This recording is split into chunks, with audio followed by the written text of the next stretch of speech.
Think about the pure chaos of a machine trying to dream. Oh, absolutely. It gets messy fast. You picture a cinematic masterpiece in your head. You type it out with perfect clarity. You hit generate. And what you get back is a total fever dream. Faces morph into strange, unrecognizable shapes. Right, and cars turn into these unidentifiable melting blobs. The action sequence makes absolutely no physical sense. It really does. The continuity is just entirely broken. The lighting shifts. The camera angles just defy gravity. But it honestly doesn't have to be that way anymore. I recently watched a truly seamless AI short film.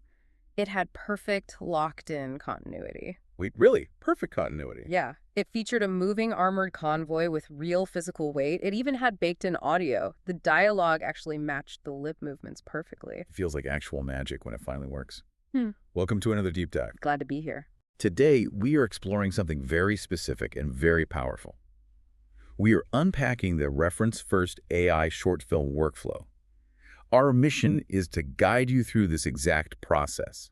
We want to bridge that gap between chaotic AI generation and true cinematic control. We are going to look at a few critical steps today. We will cover the beginner's mega prompt mistake. We will talk about building solid visual references. We will discuss generating the actual video files. Then we tackle maintaining that incredibly tricky continuity. Finally, we look at the simple editing phase. Let's unpack this core principle first. The idea of control versus chaos. Most beginners start entirely in the wrong place. They jump straight into the video generator. Yeah, and it is a guaranteed recipe for immediate failure. I think we need to understand the psychology here. We want the technology to be magic. So beginners write one giant, overly detailed prompt. Oh, the mega prompt. Exactly. They type something like serious soldier on a desert bridge. They add explosions, dramatic lighting, fast Hollywood pacing. They just expect the AI to handle the rest of the movie. But text alone cannot lock down complex visuals. Text is essentially a low-bandwidth communication method.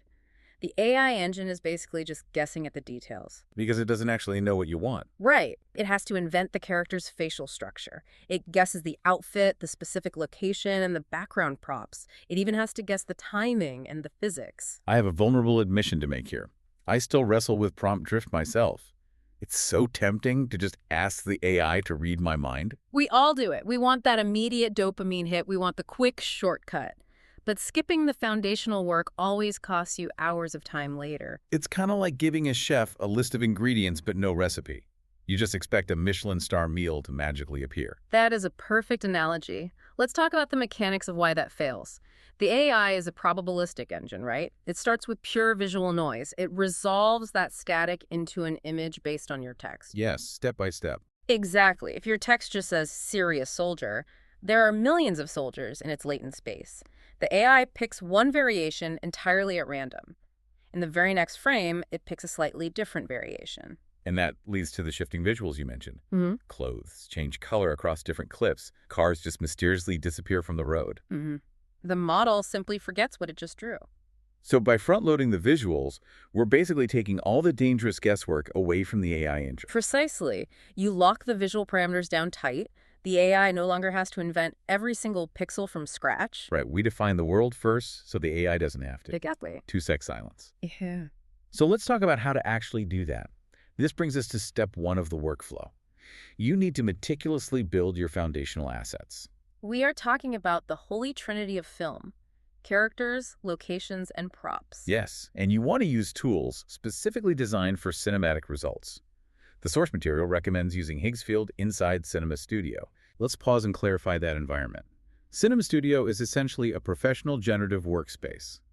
It handles the heavy lifting behind the scenes. You set the model to auto inside that workspace. You choose a 9.16 aspect ratio for vertical video, and you set the output resolution to a crisp 4K.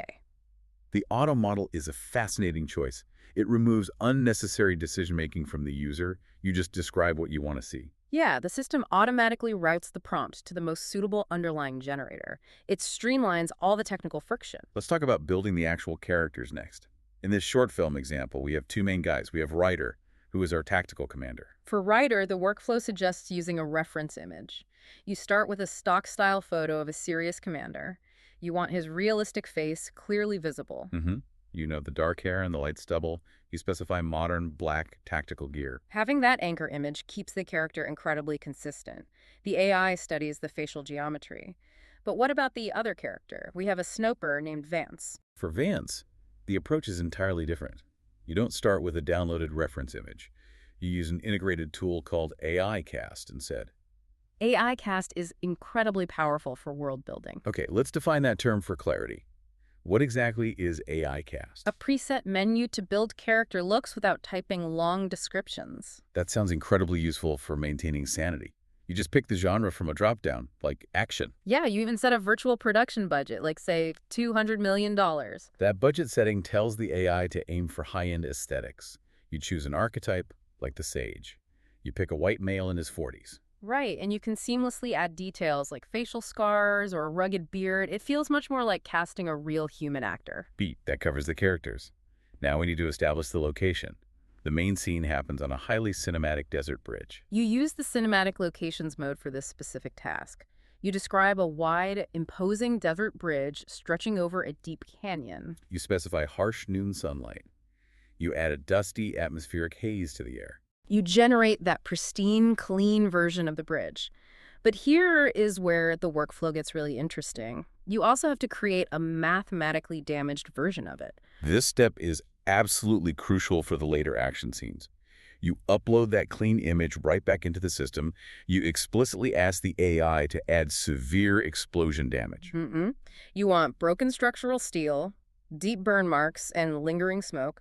But you give the engine one non-negotiable instruction. Do not change the original bridge structure. Exactly. Whoa. Imagine generating the exact explosion damage before the explosion even happens. It genuinely feels like you are cheating time. You are building the future aftermath before the event occurs, but it is absolutely essential for the logic of the workflow. Why not just let the video model figure out what a destroyed bridge looks like when the bomb goes off? Well, if you let the video model invent the destruction dynamically, it loses context. It might completely redesign the entire canyon in the background. It might accidentally change the time of day. You lose the continuity entirely. Exactly. Because the AI might generate a completely different bridge altogether. That makes sense. Finally, you need to establish your reusable props. In this specific case, it is a heavy armored convoy car. You want a clean side-front view of this exact vehicle.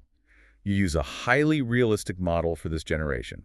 The source suggests something sophisticated, like Soul Cinema 2K. You just want a clear, well-lit image of the physical object, heavy military design elements, reinforced bulletproof windows, rugged, oversized tires. You save that image alongside your other visual references. Let's quickly review the assets we have gathered. We have Ryder, we have Vance, we have a pristine, clean bridge, we have a heavily damaged bridge, and we have our armored car. That structural logic is exactly what we need. Beat. We will get into the video generation phase right after this quick break. Sponsor. All right, so we had our visual base officially locked. We are finally ready for step 2, generating the actual video sequence. This is where we move from static pictures to fluid, moving scenes.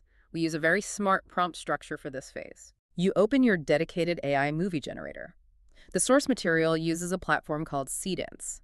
You start by opening the director panel. You set the overarching genre to action. You choose Smart for the integrated shot control. Smart Control is infinitely better for beginners. It handles the complex camera angles and virtual movement automatically. Because manual camera control involves deep math. It's just too complex at first. Yeah, exactly. You set the clip duration to 10 or 15 seconds, and you critically turn the audio on in. That audio setting is a massive paradigm shift.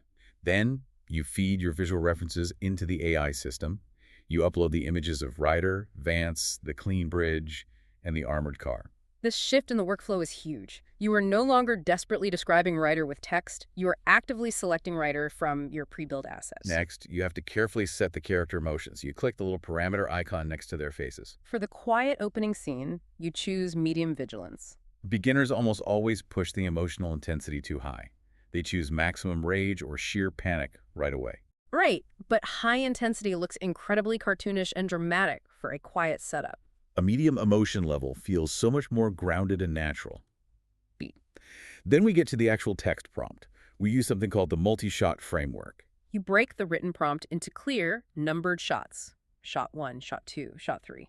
You describe the specific camera action for each individual shot.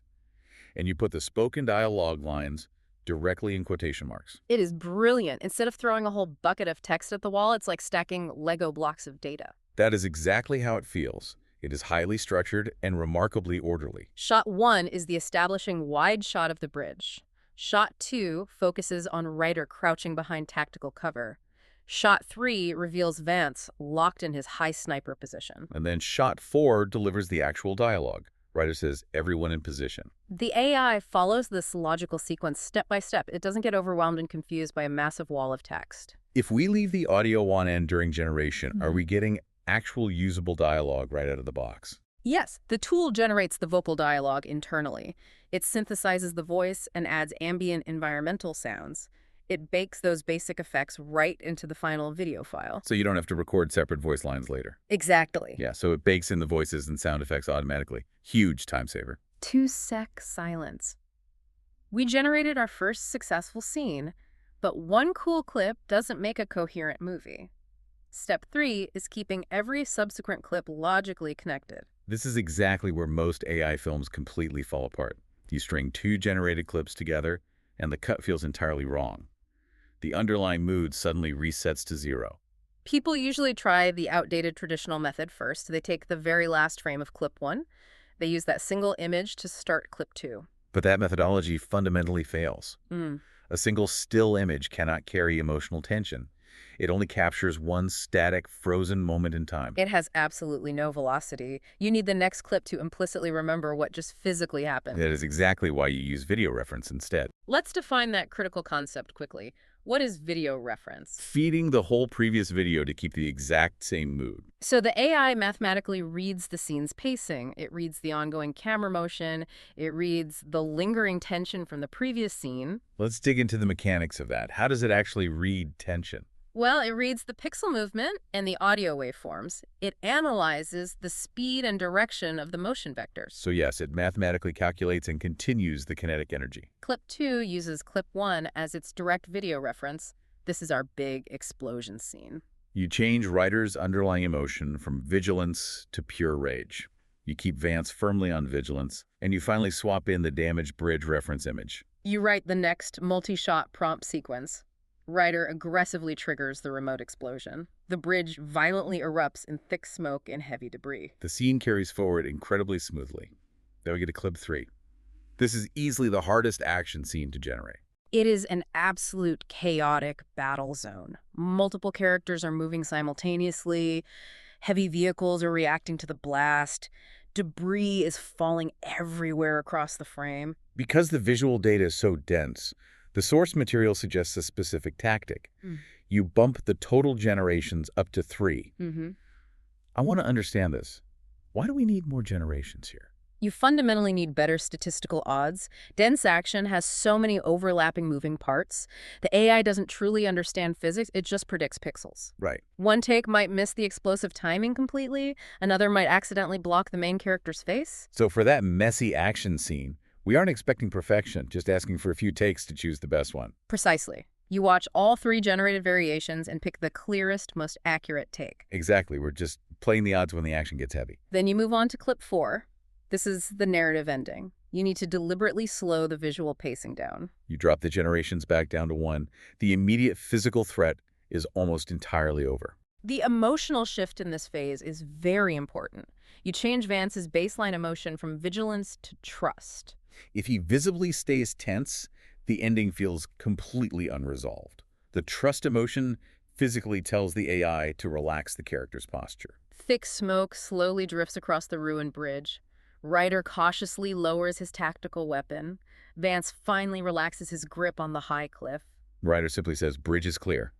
The narrative sequence is completely resolved. Now you have 4 deeply connected clips. They logically follow a continuous physical path. They actually feel like a real directed sequence. Which naturally brings us to step 4. You have to finally edit and export the final film. You assemble the final product in a program like CapCut. It is incredibly simple and fast for beginners to use. You import the generated clips in exact chronological order. Yeah. The quiet setup, the massive explosion, the chaotic action, the calm end. You watch the full timeline sequentially to feel the narrative rhythm, but you keep the actual edits incredibly simple. Wait, let me push back on this. So we are barely editing at all. That goes against everything I know about traditional video production. The edit bay is usually where the movie is actually made. I completely understand that reaction, but the video reference step already did the incredibly hard work. Yeah. That is the real paradigm shift here. Okay. The lighting and the atmospheric mood already match perfectly. The dialogue audio is already seamlessly baked in. Because we controlled everything in the reference and generation phases, the edit bay is just for polishing. Yes. Editing simply becomes basic superficial cleanup.